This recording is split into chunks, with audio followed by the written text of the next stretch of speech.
In our headlines on this Wednesday afternoon, October 11th, here in South Korea.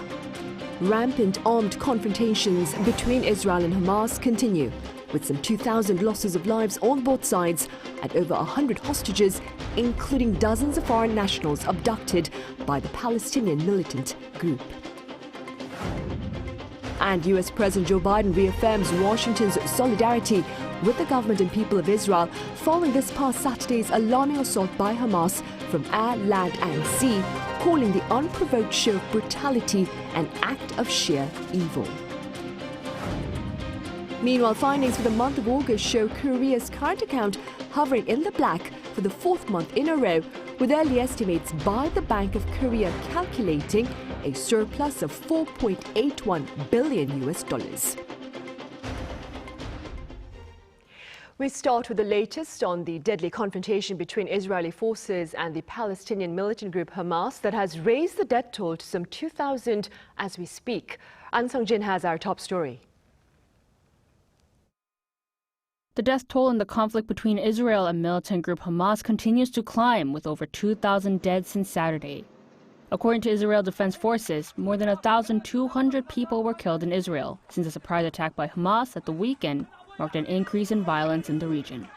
The Palestinian Ministry of Health stated that at least 900 people were killed in Gaza, including more than 400 children and women.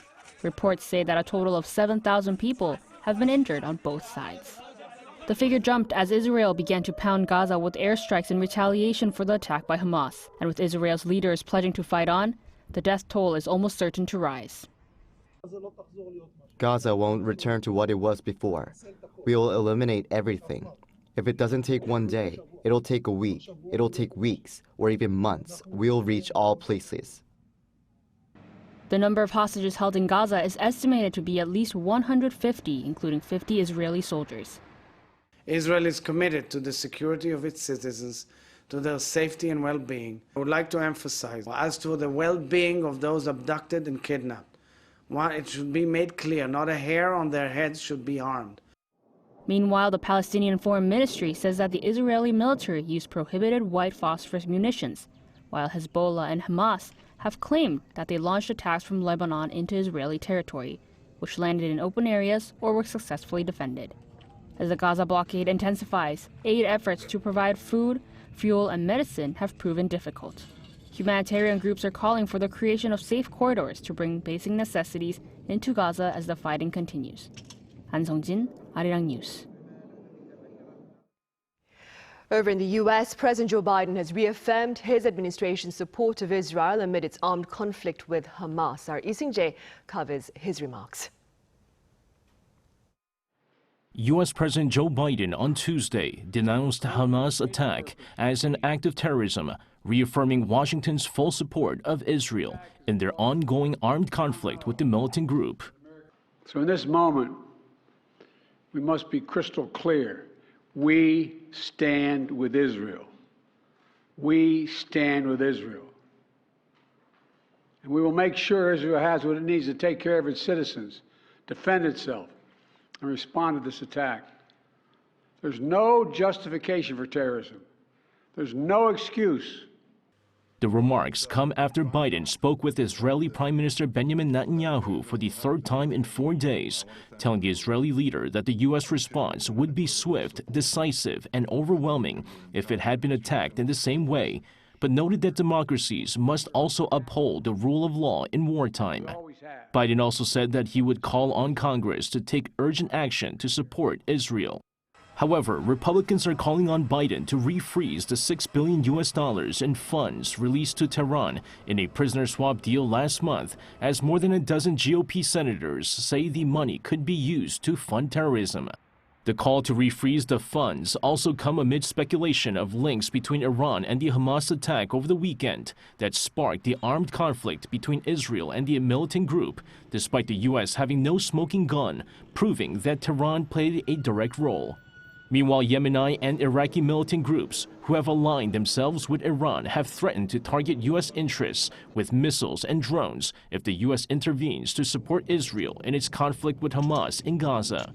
A number of Iraqi militant groups linked with Iran have shown full support for both Hamas and Palestine, while Yemen's Houthi movement made clear its plans if the U.S. gets involved in the conflict. Meanwhile, U.S. Secretary of State Antony Blinken is set to visit Israel on Thursday to meet senior Israeli leaders in what Washington says will be a message of solidarity and support. U.S. State Department spokesperson Matthew Miller told reporters Tuesday that Blinken will engage with Israel directly about the situation on the ground and discuss how the U.S. can continue to best support them in their fight. Lee Seung-jae, Arirang News. Earlier on this Wednesday morning, almost 200 Korean nationals in Israel returned home. Out of the 480 short-term Korean visitors to Israel, 192 landed at Incheon International Airport aboard a Korean Air flight a little after 6 a.m. Of the remaining short-term travelers, 27 have reportedly decided to depart for Jordan by land, while 30 Koreans will head here on Thursday on board a Turkish Airlines flight. Now, Seoul's foreign ministry says work continues to ensure passage to safety for the remaining 231 Korean nationals.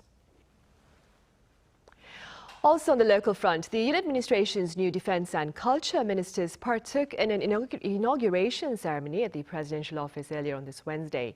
President Yoon Suk-yeol appointed three-star Army General turned lawmaker Shin Won-sik as the Minister of National Defense.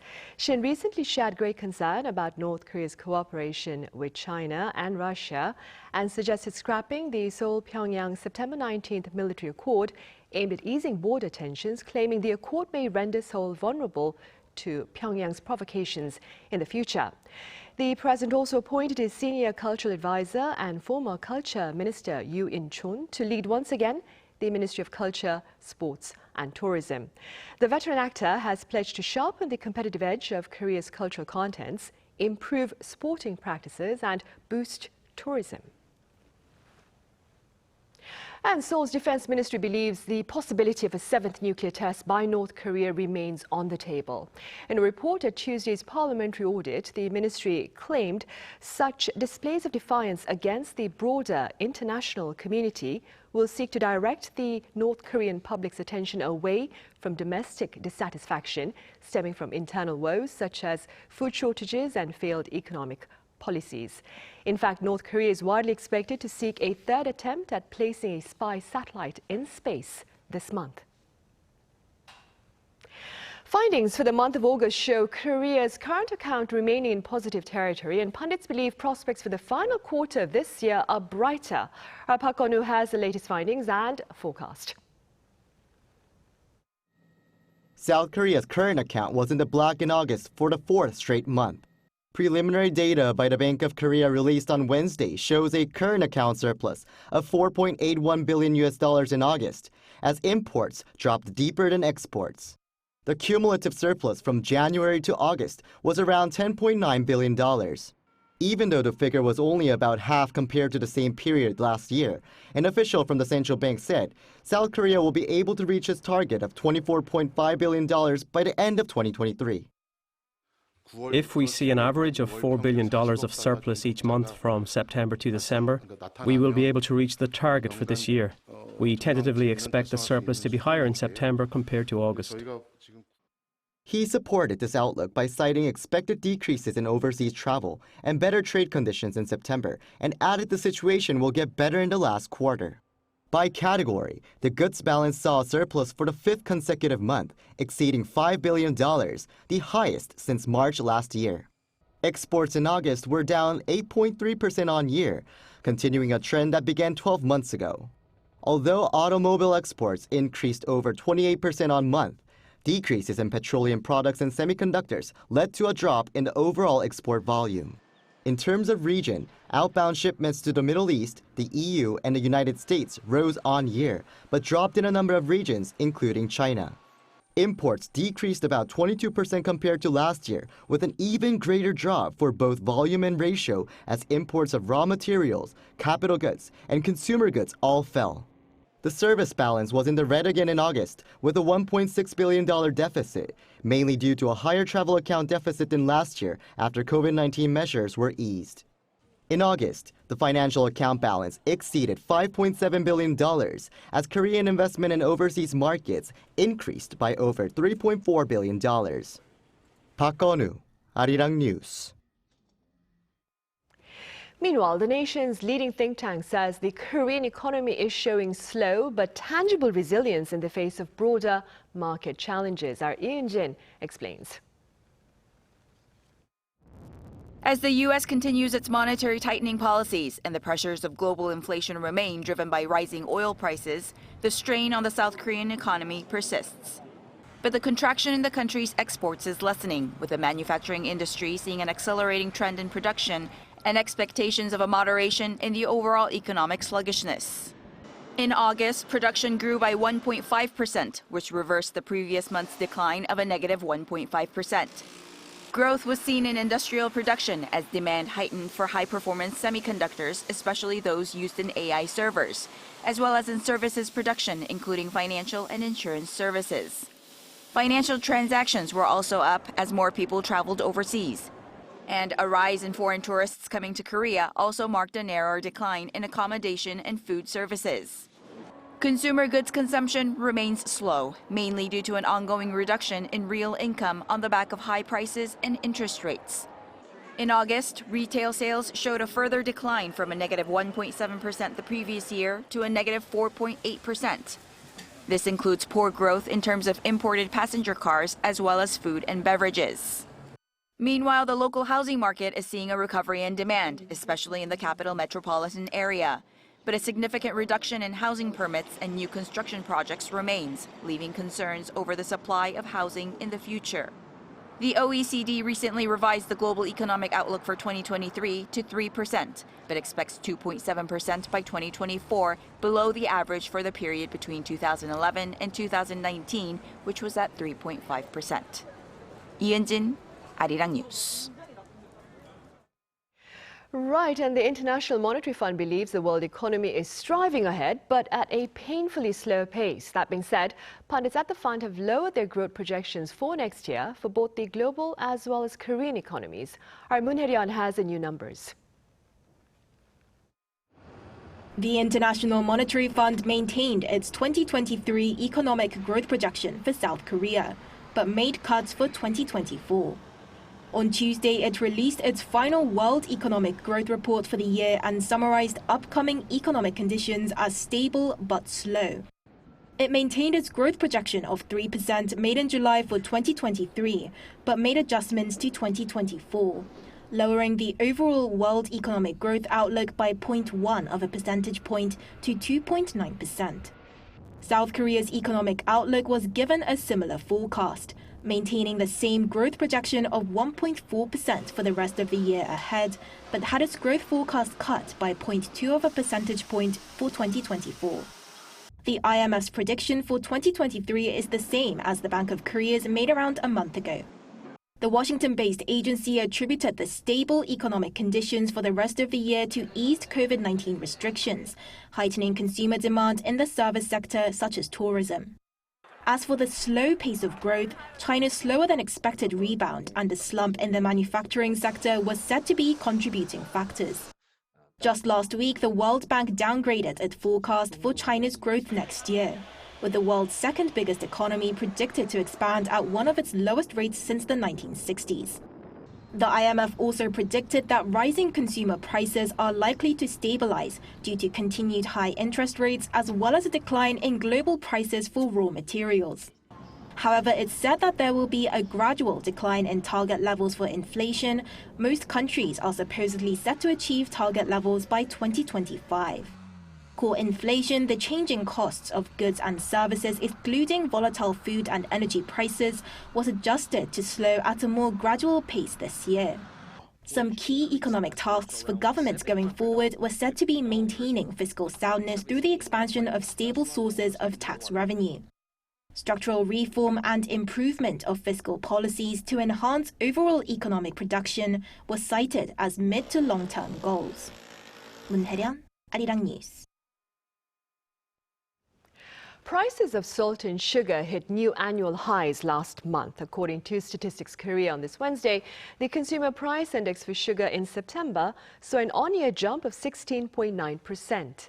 Salt prices also soared 17.3% on-year.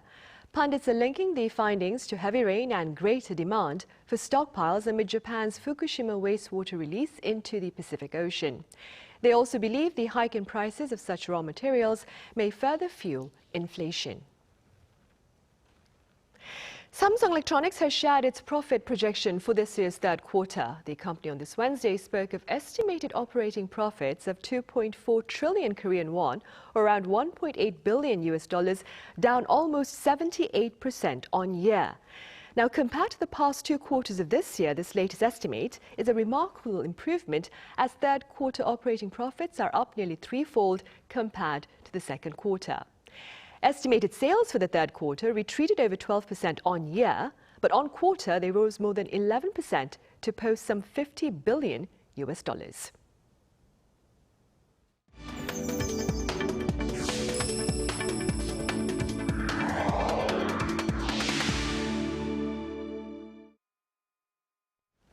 Generative artificial intelligence is advancing by leaps and bounds, and along with these achievements come concerns regarding the ethical and safe applications. That being said, our business correspondent Shin Ha-young spoke with Microsoft's Chief Communications Officer for the company's thoughts. As the race for the development of generative artificial intelligence intensifies, AI has been permeating people's daily lives. Microsoft, one of the leading players in AI market, has integrated its AI assistant Copilot into its products, including Windows 11 and MS 365, to enhance productivity of complex and cumbersome tasks. A chief communications officer of Microsoft emphasized the importance of thinking about the meaning of the new tool. One of the less helpful things that has happened is that all this technology, all these tools have been sort of put in this box, and people have put a label on it, and they said it's AI. And so people just talk about AI as a thing instead of thinking about it as a set of new tools that have come along. And so anytime there's something new, there is a natural concern, like, what does this mean for me? What does it mean for my industry? What does it mean for my country? And especially if it's something as amorphous as AI. According to market research firm Grandview Research, the global generative AI market is estimated to grow to over $109 billion by 2030 from around $10 billion in 2022. Amid the growing market, South Korea has set AI sector as one of 12 national strategic technologies to focus on and aims to sharpen its competitive edge in AI. Yeah, I think South Korea is pretty well positioned. It's a country that has really invested in technology over the years, and that has shown it's got great innovation capability. And with AI, the people that will do the best are the ones that adopt early and really drive intensity of use. South Korea is in a pretty good place for those things. He pointed out education and healthcare sectors as promising industries where AI can be applied. There's a challenge in that they're trying to enter in the information at the same time as they're talking to you. There's so much research that's happening with medicine right now, and now you have the idea of a co-pilot that can sit there with them and say, okay, here's some new research that you might want to think about as it applies to this specific patient.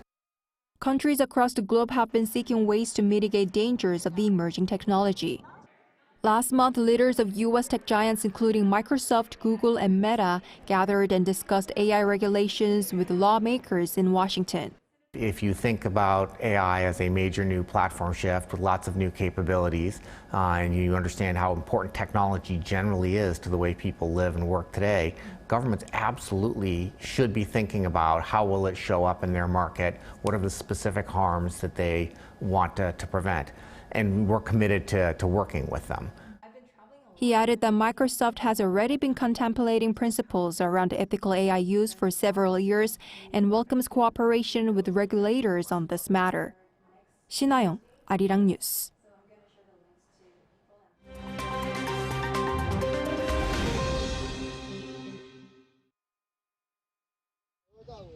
Let's take a look at what's going on in the world now.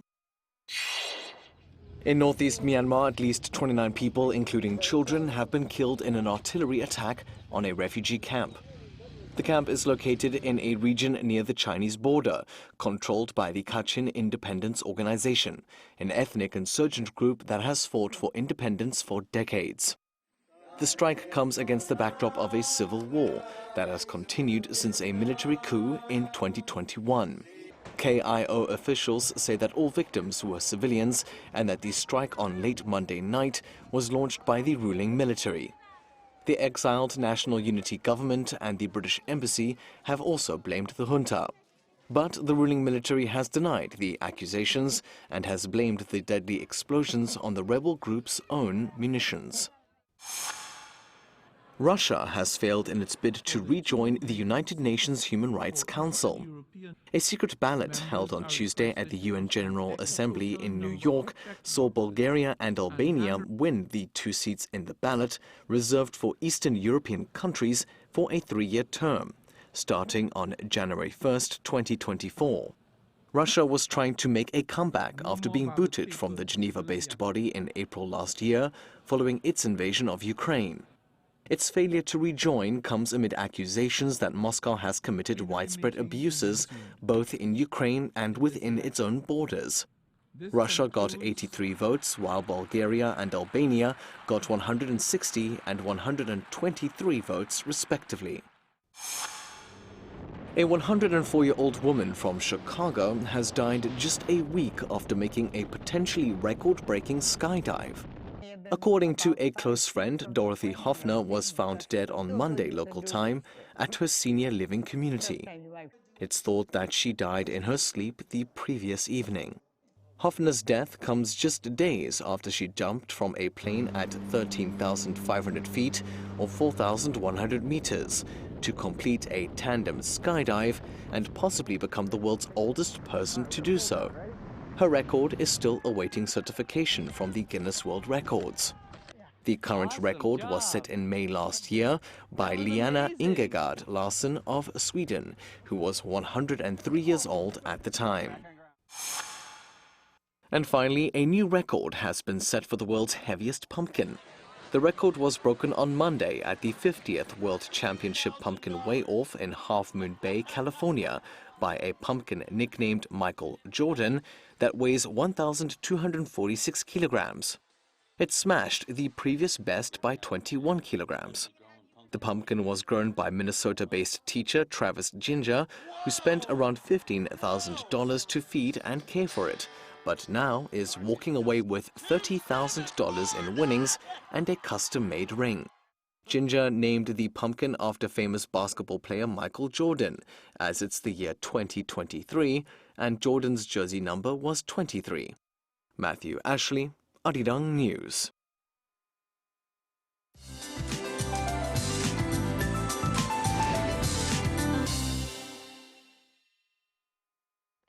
Good afternoon. October is a month of change, but also one of the best times of the year for fine weather in Korea, as long as you're aware of big temperature differences. We started off chilly, while inland regions near mountainous areas had an almost early winter-like morning, but afternoon highs are rising fast to the 20s this afternoon. Temperatures are similar to yesterday in the capital, so if you liked yesterday's conditions, you'll like today's as well under sunny skies. Afternoon highs in most parts are 23 to 24 degrees Celsius, hovering right around the season norms under blue skies nationwide with good air quality. So it's a good day to spend some time outdoors with sunglasses on. We won't complain much about the weather for the rest of the week. Then rain in central regions and some of the west will bring a chill to the country early next week. That's Korea for you, and here's a look at the international weather conditions.